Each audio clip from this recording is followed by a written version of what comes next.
Good afternoon. My name is Michael Milday, and I'm the Dean of the Faculty of Arts and Humanities, and it's my pleasure to welcome you all to this event. Thank you for taking the time to attend this important event in the life of the Faculty of the Arts and Humanities. Facing and addressing racism is an urgent challenge and a moral responsibility.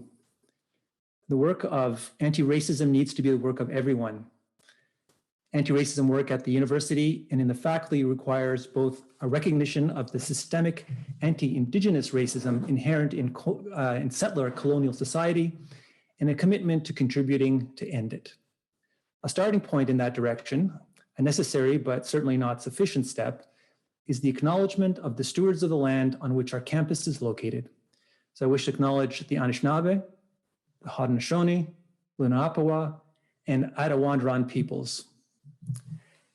As you know, February is also Black History Month, and this serves to remind us that the moment we are living through has been shaped by our history, a history that we don't always fully understand or understand only from our own limited point of view.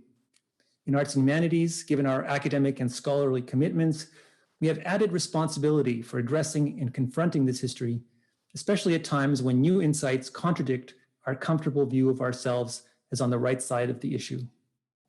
So we are very fortunate to have Eternity Martis to speak to us today. Eternity is an award-winning author, editor, and journalist. Her work has been featured in a lot of places: Huffington Post, Chatelaine, Maclean's, Vice, Salon, CBC, Hazlitt, Walrus, Refinery 29, The Fader, Complex Extra, and many more. Eternity is a graduate of Ryerson School of Journalism, and she has a strong connection to arts and humanities at Western, having earned an honors degree in women's studies and English language and literature here. Her memoir, They Said This Would Be Fun, details her experiences as a student at Western and in London. It is a personal history that we need to hear. Eternity, welcome, and welcome back virtually to Western. Just before we hand things over to Eternity, I would like to briefly introduce our moderator for this talk. Dr. Nicole Kaniki is the special advisor on anti-racism to the president of Western University and also works as a research consultant and EDI specialist at Western Research. Nicole. Thank you, Michael, and hello, Eternity. I can't tell you what an honor and a privilege it is to have the opportunity to chat to you about your book and the work you're doing.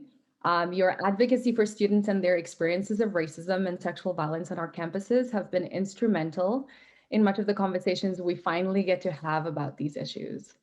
So without further ado, I'm going to let you have the screen and present to us, and I look forward to chatting to you after. Thanks, Nicole, and thank you, Michael. Hi, everyone. I am so thrilled to be back virtually. I'm Eternity, and I really want to thank the Arts and Humanities Department for having me, the Department of English and Writing Studies, the Department of Gender, Sexuality, and Women's Studies. As some of you know, I did my undergraduate degree in both English and Women's Studies, so I'm thrilled to be here. And I want to thank you all for being here to talk about something that is very dear to me. It's dear to a lot of people in this room tonight. And before I begin my talk, I just want to clarify two terms I'm going to be using. So the first term is BIPOC and the second term is QT BIPOC. So BIPOC is Black Indigenous People of Color and QT BIPOC is Queer, Trans, Black Indigenous People of Color. So with that being said, I will start my talk. So by my second month here at Western University in 2010, I still hadn't seen more than a handful of Black people, and I was getting very worried. My friends back home and even strangers who I had giddily told about my move to London did not match my excitement. Instead, they told me the same thing on repeat, like a whisper network of best known secrets. There's not a lot of Black people who go to Western. There's not a lot of Black people who go to London. And there's a reason for that. And they continue. My brother, sister, partner, friend, cousin, twice removed, left that city and that school because the racism was so bad. Are you sure you want to do this? Of course, I wanted to do this. I was ready for a new adventure. As a shy and sheltered teenager from Toronto, I was ready to shake off the unsavory labels placed on me by my peers and start anew. 2 hours away from home at a school that looked like Hogwarts, had an arts and humanities course list that was outrageously cool, and had a reputation for not only some of the brightest students in the country, but students who also knew how to have a good time. My teenage pride overtook any nagging feelings that I should probably have asked what their warnings meant about London and Western. But which teenager tries to investigate how racist their university is? It's not like I was successful in finding information anyways, because in 2010, it was not the era where you could Google, "Is my university racist?" and find an actual answer, if one at all. So by September, I was still hoping I would see other Black people. By October, I was daydreaming about it. But nothing was manifesting, and with dread, I was starting to feel the twinge of loneliness and the realization that people back home were right. This was not a place for someone like me. Then one day that fall, on my way to class, I was crossing the bridge over the Thames River when I saw a Black girl on the other side, going south towards MedSyd as I was going north towards Middlesex College. She quickly looked at me. Another Black girl? I couldn't contain my excitement. The bridge was so narrow that it would be impossible to miss each other, impossible not to smile and nod heads like Black folk did back in Toronto. And so I started to imagine how our interaction would go. Would we stop and pull each other aside and say, "Girl, it is so good to see you," or "How are you doing?" or "They were right about this place." I imagined us being lifelong friends, spending our breaks in between classes, eating lunch on UC Hill together, and laughing loudly in the USC cafeteria, unbothered by the white students passing by who thought we were obnoxious and entitled. This was my moment, our moment, and she was going to be my new best friend. As we fast approached each other on the bridge, I got ready to make serious eye contact with her. She approached, so did I. We were nearly side by side now. I looked up, looked at her, and smiled. And she looked up too, up, and away, averting my gaze. I was crushed. She had seen me, so why did she pretend like I didn't exist? As I continued to see a few Black students on campus and naively smiled at them and waved, they too looked away, unwilling to acknowledge me or even be acknowledged. And then by my third and fourth year, when I had been so beaten down by what it meant to be a Black body and a Black woman in this environment, I too started to ignore the glances of innocent Black first years looking for reassurance. The answer had become so clear. When you are Black on campus, you are both hypervisible and invisible. Both are a detriment to your well-being. I had made a serious mistake in thinking that the rest of Ontario would be as multicultural as Toronto. And not honoring my concerns left me unprepared to navigate this new environment where whiteness was the default and even the worst mistakes had consequences. Before I came to Western, I didn't check out the city, which is just as important as the school you choose to spend 4 years at, and know that in 2009, the year before I arrived, hate crimes had sharply increased in London. I didn't know that London was once a beloved place of freed Black slaves who escaped from the US, and also a hiding place of KKK members. I didn't know that white pride marches were happening down the street on Richmond Row, minutes from where I lived. I didn't know that Philip Rushton, the Western psychology professor who spewed scientific racism to teach his students that Black people were the most intellectually inferior, had caused a legacy of trauma and pain among its Black students and Black people globally. I didn't know that he had tenure here until his death in 2012 when I was in second year. And I certainly didn't know that I would spend my 4 years at Western University fighting for my existence, being the target of racist comments and hate, engaging in self-destructive behaviors to deal with all of that, and then falling into a deep depression that left me feeling hopeless, worthless, and afraid. The whisper networks did not tell me that stuff. From the moment I stepped foot in London, I was met with ignorance in residence, in class, and in the city, and often in the forms of sexually racist comments about Black women, or as microaggressions, which are unintentional or intentional behaviors, comments, and actions that demean a marginalized group. And they often came in the form of what I'd like to call disclaimers. I have Black friends. Black people are so funny. Can I touch your hair? Are you sure you can handle that part of the presentation, or do you need something easier? Where are you from? No. Where are you really from? Your English is so good. You must not be used to the cold coming from the islands. Africa, what a great country. As the only Black student in nearly all of my classes, I watched with burning shame as the seat next to me always remained empty despite the whole class being full. I got body checked on the sidewalk when I refused to step off for groups of white students having a conversation. I watched classes shrink on the weeks we had lectures on race, then got apologies from the absent students like they had personally offended me. At Seeps and Barney's, where many Western students frequent, It was not uncommon to hear a symphony of the N-word shouted out by white students during a rap song. On 3 separate occasions in class, I had to show no emotion as the only Black person in my English classes when we discussed Heart of Darkness and the savagery of Africans. I sat in class angered when my professor, a non-Black woman of color, allowed a white student to interrupt the class to say, like, I don't get why we're still talking about slavery. Like, get over it. Sometimes it was just right there in the background, so subtle that you thought you were losing your mind. Other times it was more explicit. On Halloween night at Jack's, I came face to face with 3 white students dressed as cotton pickers in blackface, their faces painted coal black with overdrawn red lips.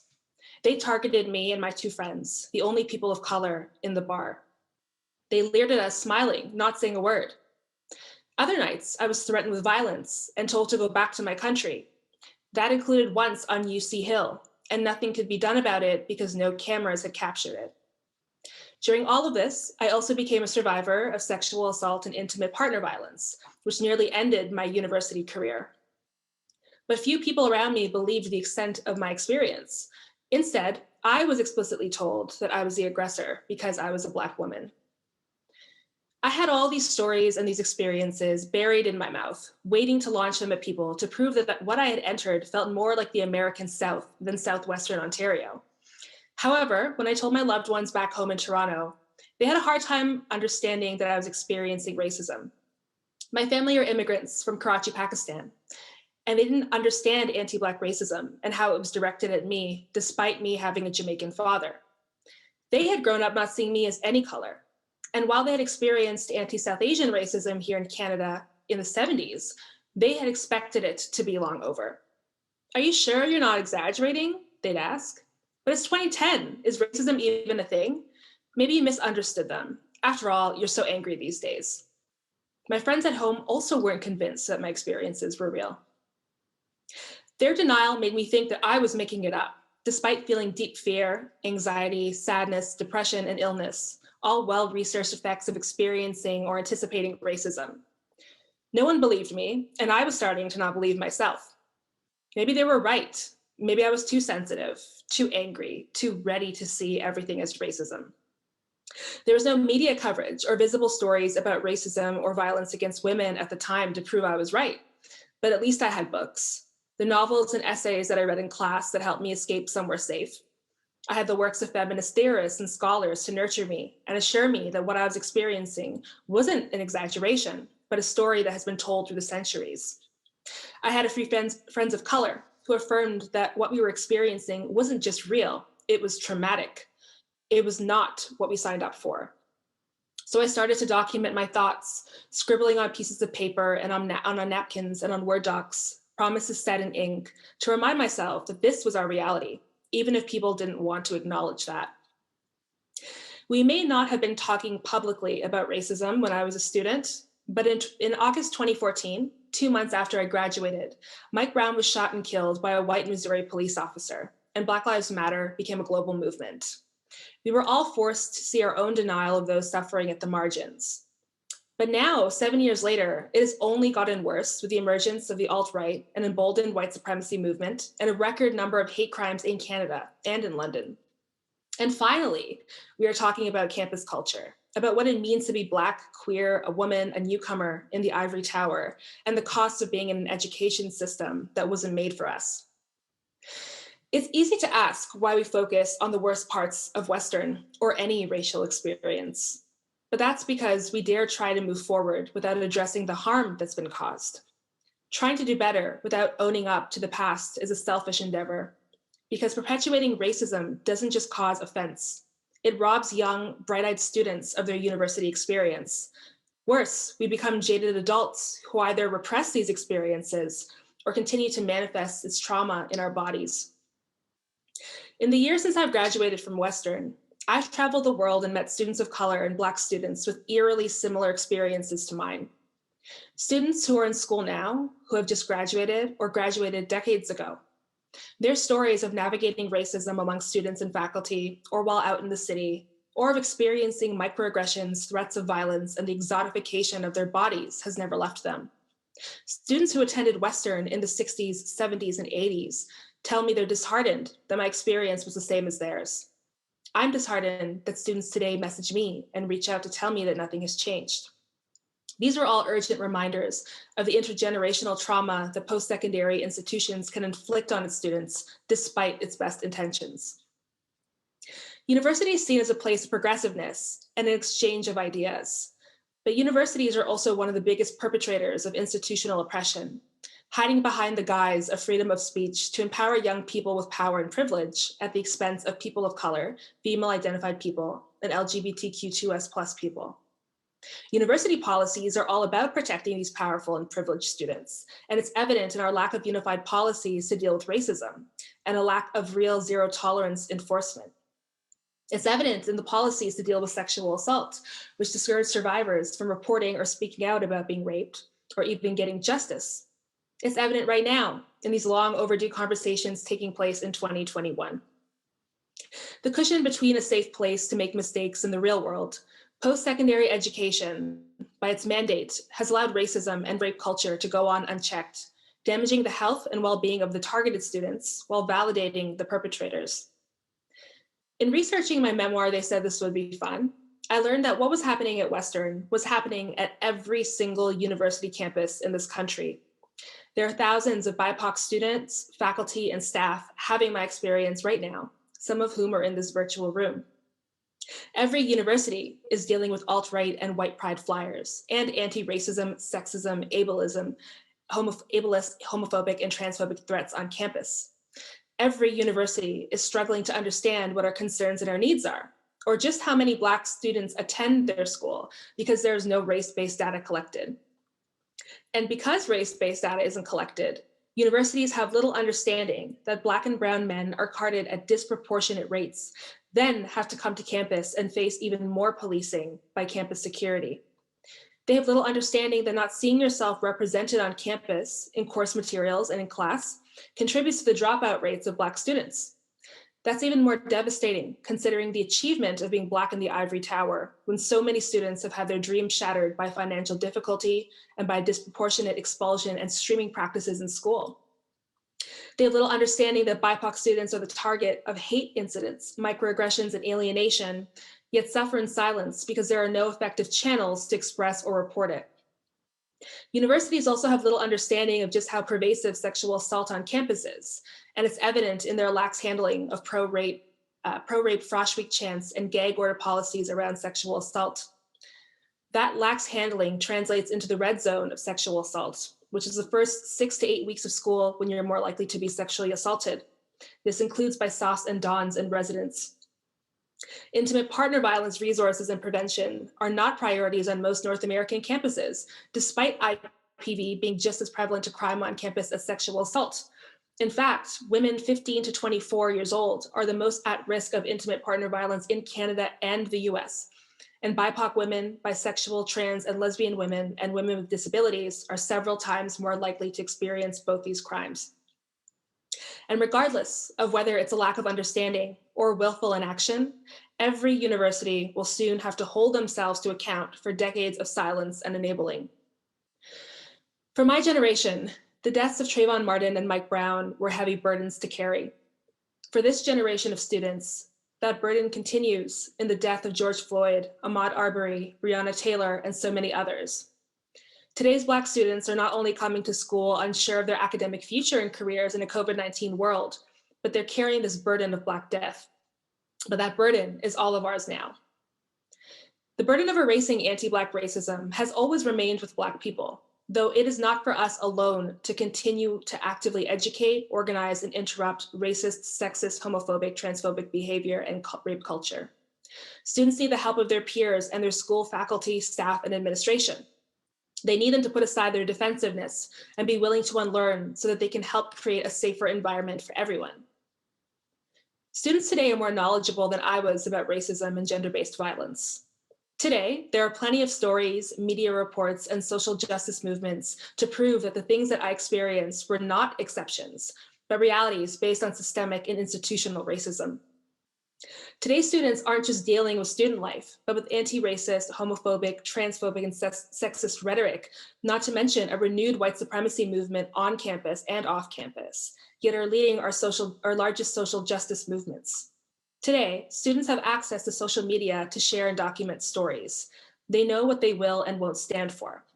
And if they know what they'll stand for, all that's left is for their universities and peers to step up and stand up with them.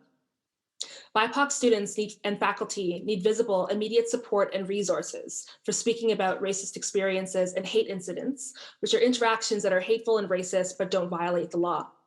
Despite hate crimes and hate incidents hitting a record high in Canada, our laws are far behind what's happening in the real world when it comes to experiencing hate. BIPOC students need real university zero tolerance policies with real action and real accountability. They need a place to file complaints and have them taken seriously. However, research shows that most students who experience a racist act don't file a formal complaint because they fear they won't be believed, or the school has done so little that students resolve it themselves or drop it altogether. There should also be stricter policies for filing complaints against professors who use the N-word or other racist terminology in their classes, emboldened by the idea of a free speech learning environment. Women, including LGBTQ2S+ people, need more comprehensive supports to deal with the alarming rates of intimate partner violence, sexual assault, harassment, and discrimination they face on campus. They deserve reporting policies that are justice and victim-focused and transparent, not ones that shame and discourage them for allegedly ruining the bright future of the perpetrator. BIPOC students and faculty need immediate access to counseling and mental health services, a service that is separate from the general waitlist for mental health and one staffed by QT BIPOC professionals. Because as we already know, experiencing constant racism is not only dehumanizing, it can make you sick. Extensive research has shown that constant exposure to racism or just anticipating racism or microaggression can contribute to common colds, hypertension, certain cancers, depression, anxiety, and suicidal thoughts. BIPOC students deserve to have their mental health, emotional labor, and choices respected. Universities shouldn't rely on student activism to do its own accountability work around anti-Black racism. And if students are asked to do this work, they should be compensated fairly. But students especially shouldn't be asked to do this work if their schools can't make the very easy decision to apologize for a legacy of trauma or say that Black Lives Matter. For the record, Black Lives Matter isn't choosing a side or a political affiliation or an enemy of free speech. These are excuses that contribute to silence, and silence is violence. BIPOC students need more courses that reflect their history, power, and lived experiences, and these courses should become required for everyone. BIPOC faculty and staff need to be hired in senior and long-term positions with senior and long-term salaries. Faculty and staff need ongoing, extensive, and accountable training programs to learn how to effectively handle, interrupt, and address racism on campus and in the classroom, and also be trained in de-escalation processes. BIPOC students need allies. A good ally doesn't post a Black square to Instagram or read a book on racism and think the work is done. Showing up as an ally is a continual process of work and consistency. It doesn't end with anti-racism education or asking a person of color to educate you. And allies who feel they're doing this work certainly don't get to pat themselves on the back just yet. As Sheree Atchison, the Global Director of Diversity, Equity, and Inclusion at Pekin says, your work and efforts must be recognized by those you seek to ally with. In other words, if you think as an ally you're being progressive, but the group you're trying to ally with doesn't, you still have work to do. And there is a ton of work to do. It's in the continued blackface parties on Canadian campuses that universities don't take responsibility for because they happen off campus. At UBC and U of T, where Black students continue to be racially profiled by campus police and security. At SFU, where recently a Black alumnus was violently arrested and pepper sprayed by the RCMP despite several campus conversations about de-escalation. Here at Western, where it took my book, followed by Black at Western and advocacy of students and community members to even be acknowledged through an apology. At McMaster, where its former student athletes have come forward with their experiences of anti-Black racism, and at Carleton School of Journalism, whose alumni of color are demanding accountability for the ways they were treated as students. Every single campus in Canada has created a legacy of pain, suffering, and trauma among its Black students and students of color. And now I ask all of you to start chipping away at that legacy of trauma so that we can start to heal. Everyone has a responsibility of making campus life safer for all students, especially those who must carry the burdens of racism, sexism, homophobia, and transphobia. Those in this room with privilege and power must take on the responsibility of using those powers to uplift marginalized students and faculty, because someone speaking up from a position of power and privilege has less to lose, but in keeping silent, we all lose. If you have power and privilege, it is up to you if you want to lighten the weight on the shoulders of marginalized students or add more to their load. BIPOC students and survivors of violence are waiting for allies, but they aren't reliant on anyone. They know survival and resilience. Most of all, they know they have power, the power of lived experience, to uplift them and get them through. It was that power, in the form of my friends of color and my professors, that allowed me to survive my 4 years here and have the support to write about it. It was in both the unspoken and frank conversations with my professors and with staff who listened, supported me, and gave me opportunities and chances to thrive academically and professionally. But it was also in the power of stories. In my final year, a course on Black women's history in Canada in the Women's Studies department was offered, and I enrolled, hoping it wouldn't get canceled like most courses on Black issues did because of low enrollment. On the first day of class, I had never seen so many BIPOC women and allies all in one space. Throughout the semester, we laughed, we cried, we cheered each other on, we raged for each other. We affirmed that we weren't exaggerating, that we weren't going crazy. And most importantly, we shared stories of what life had been like over the past 4 years. That class was our safety zone. We all had something in common. Stories had kept us going in the darkest of times. Stories from friends, sharing our own stories, and reading stories by BIPOC people. My own reading list, thanks to my English and Women's Studies courses, became a tool of survival and my home away from home. Bell Hooks, Barbara Smith, Toni Morrison, Sapphire, Audre Lorde, Patricia Hill Collins, Deborah Gray White, Sojourner Truth, Kimberly Crenshaw, Angela Davis, the list goes on. I saw my struggle in theirs. I saw hope for the future in their words. Their words were a reminder that I wasn't alone, and I had never been alone. And now I leave you with some of these words of possibility. Audre Lorde, for the master's tools will never dismantle the master's house. They may allow us temporarily to beat him at his own game, but they will never enable us to bring about genuine change. Bell Hooks, for me, forgiveness and compassion are always linked. How do we hold people accountable for wrongdoing, and yet at the same time, remain in touch with their humanity enough to believe in their capacity to be transformed? Angela Davis, you have to act as if it was possible to radically transform the world, and you have to do it all of the time. To gain freedom and equality for all of us, we have to dismantle the house of white supremacy and patriarchy, in this case, the campus. But this house has been well protected throughout many storms. To dismantle the campus culture and rebuild it anew, we must all bring our own tools to the table and spend the long days and nights breaking it down together through consistent work, through genuine work. This is radical transformation and healing, and how we can bring about this change we're all here wanting to achieve. And I am hopeful that we can. Thank you. Thank you so much, Eternity, for that. That was just all fire, just all fire. I really enjoyed that. And can I just tell you, so a little bit of a backstory. I was actually a graduate student while you were here as an undergraduate student. Yeah. Oh, wow. And yeah, so reading your book was just like, I feel like we were living, parallel universes. Mm-hmm. You were experiencing it through eyes of a undergraduate student, and myself as a graduate student. And, and so everything just resonated so for me. And I went through all of the emotions. The book just held so much emotions for me through all of it. And I identified with so much of the feelings you also allowed us to share with you. And I think what surprised me the most, honestly, was the fact that I laughed so much in the book.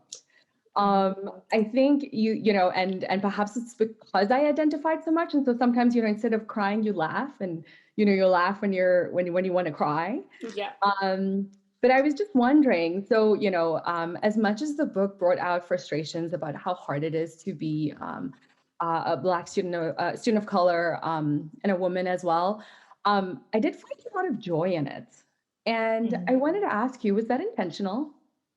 Yeah, that was also, it's crazy that we were kind of having parallel lives. It's so weird. I've met so many people recently and they're like, oh, I was at Western the same time you were. And we're just, living our lives and not knowing. But to answer the question, it was definitely intentional. And it's kind of a funny story. When I pitched the book and when I was writing the book, up until almost my last draft, I had actually pitched it as a comedy, like a humorous book. So in the same way that you have like these like young white millennial writers writing essays, that was what I wanted. And my editor called me and she's like, this is really dark.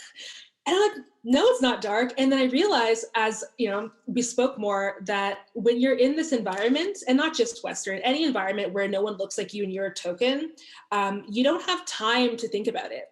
So the way that I dealt with things was to deny it. People told me it wasn't that bad. And so everything kind of became a joke, and laughter became this way of getting through things. And I hadn't realized, even though I was writing it and I was much older now, I was still finding it funny.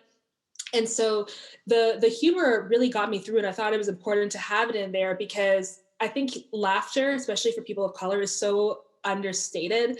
Laughter, having to go back to like MedSid and having my one Black friend, and I'm like, you would not believe what just happened to me. And having that space to laugh was actually what got me through. And so it was important for me I am pretty, I'm kind of self-deprecating and I laugh about things. I don't take things too seriously. It was important for me to have that and then have the chapters like the survival guide. So people who are going through this now and can't find any joy, they know it's also okay to laugh, because historically laughter is the way that we get through pain. Yeah. Thank you so much. And I definitely as well, I felt a little bit of a guilty conscience too when you were just speaking about this, but I was probably one of those Black women that walked past you and looked the other way, Right. admit, because it's what Yeah. I was taught as well when I first got to the campus. I think I got there about a year before you did. Mm-hmm. And I had a very similar experience. When you're one of the only, you're both visibly invisible, and I completely identify in that way. So yeah, thank you for making me experience that and identify in that way. So we have a couple of questions from individuals, both in the crowd and that we've collected from beforehand as well. So I'm just going to bring up the first one. Sure. So one of our viewers asked, while reading your book, I was struck by how similar our experiences were, even though we attended Western 20-something years apart. What can we do to make sure current and future generations have better experiences? How can we hold the administration accountable for creating safer environments for students of color and not just pay lip service to anti-racism? And I think this is very much a question that I have as well. Just in my role, as you may know, I'm special advisor on anti-racism to the president. It's a lot of hard work.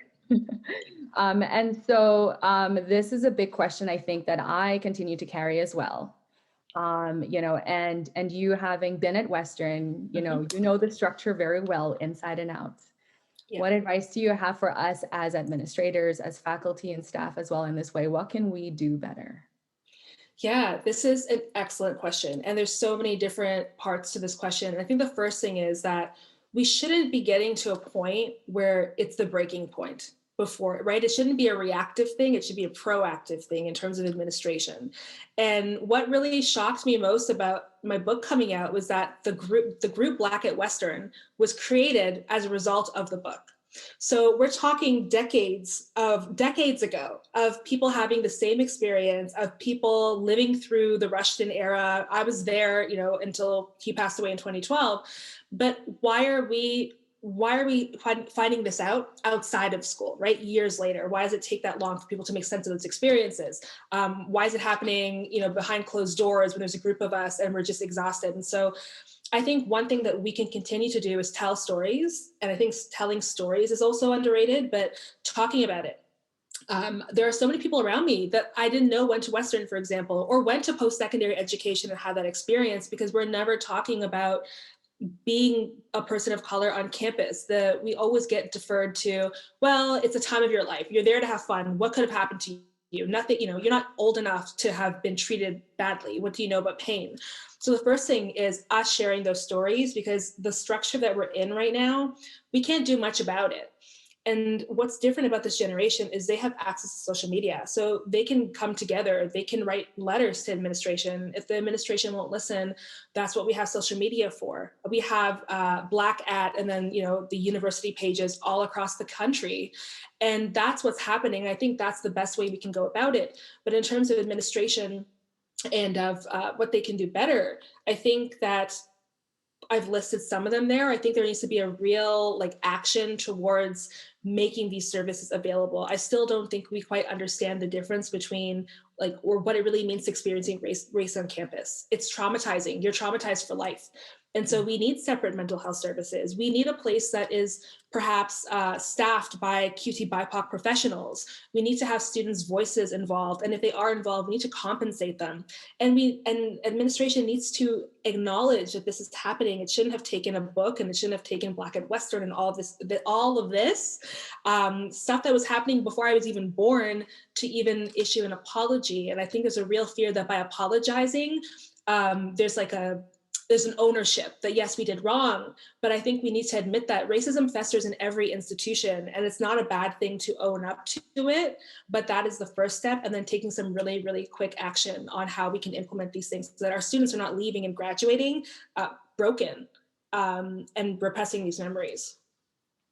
Yeah, I couldn't agree more. And I think as well in now doing this work on campus and engaging with so many students, and what I'm finding as well is that the institution is such a hierarchy, and it misses the opportunity that oftentimes I find leadership has in listening to the students and hearing from them, because, again, like you said, they're so well informed.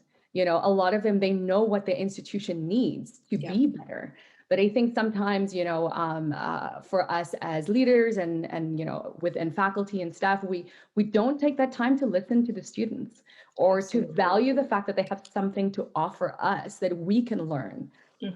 They're not just there to educate, but we can actually learn from them as well and from their experiences. And I think that's what your book does too, right?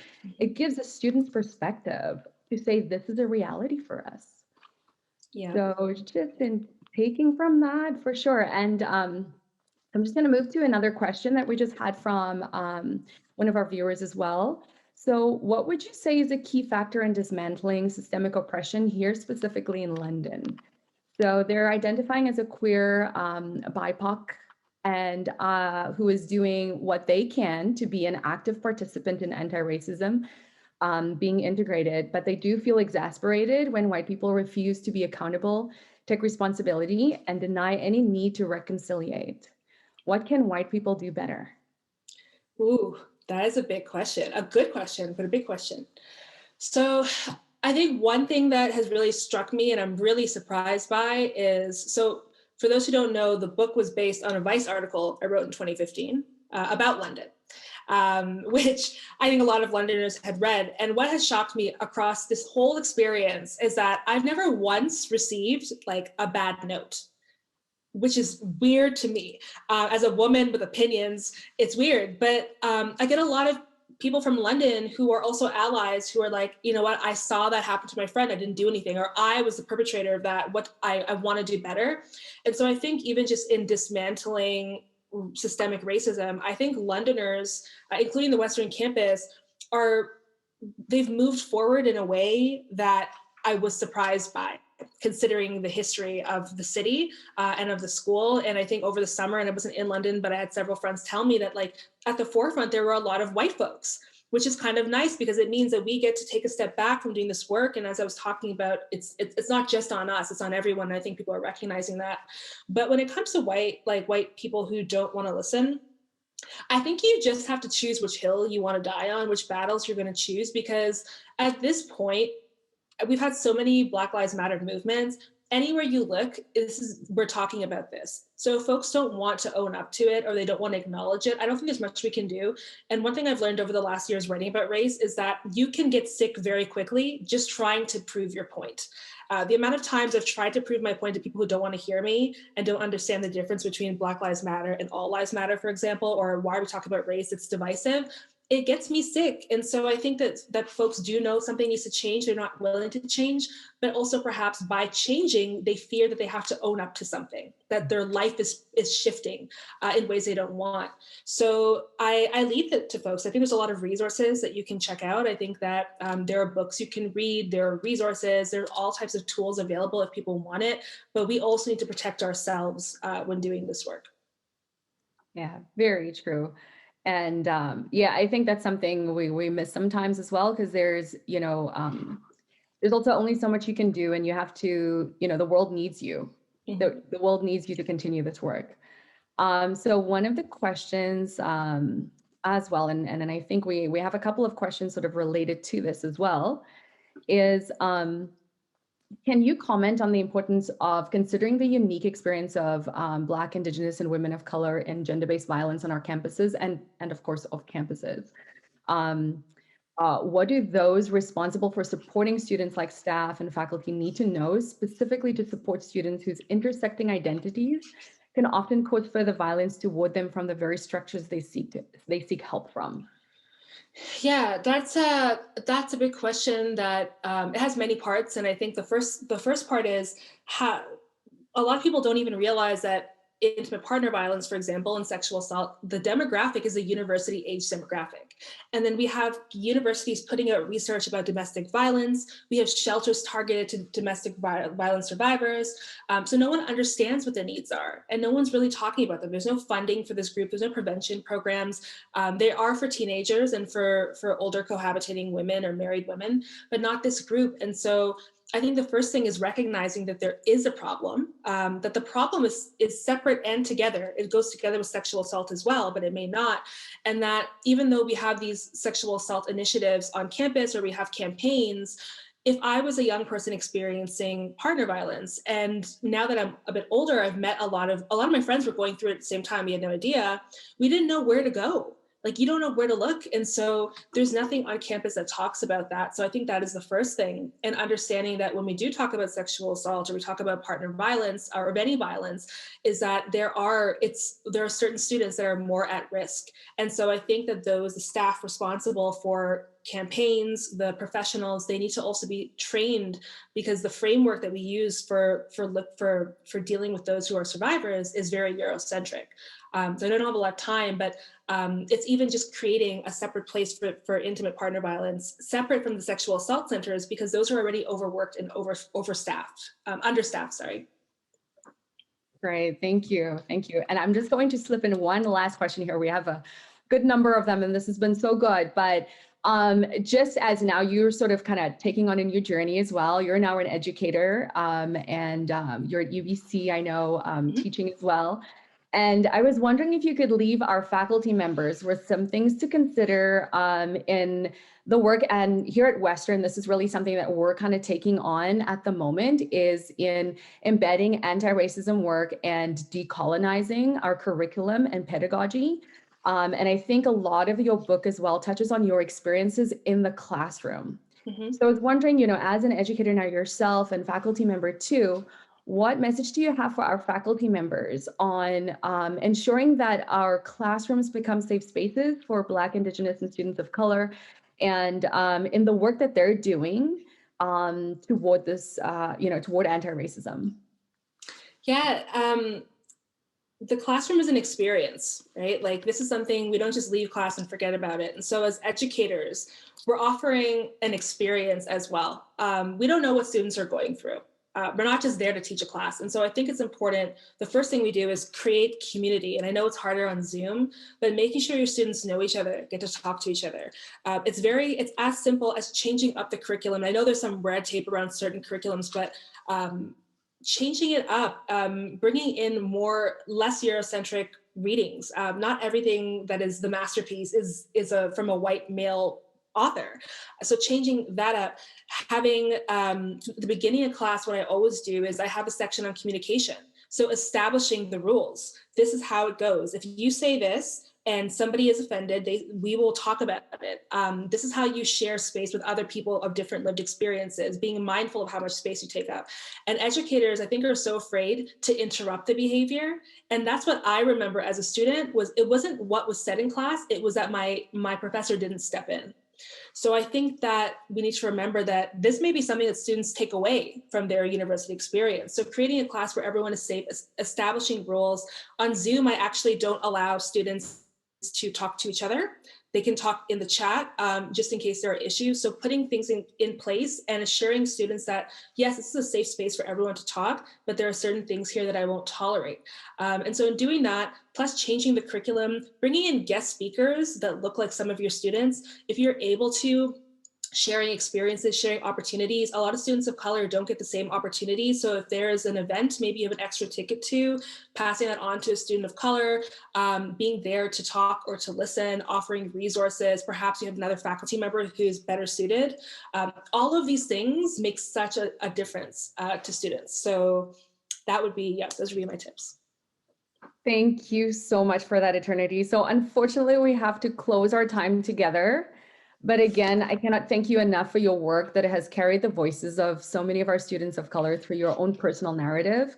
Thank you for being so generous with your life that always, that allows us all to be able to stand up with you and say, yes, this is our experience. And I also want to thank you, say thank you to everyone who's attended and came. We've had an overwhelming attendance tonight, over 220 people attending tonight. So thank you all so much for coming and for sharing in this time with us. And thank you to Dr. Mildy and the Faculty of Arts and Humanities who have supported this event.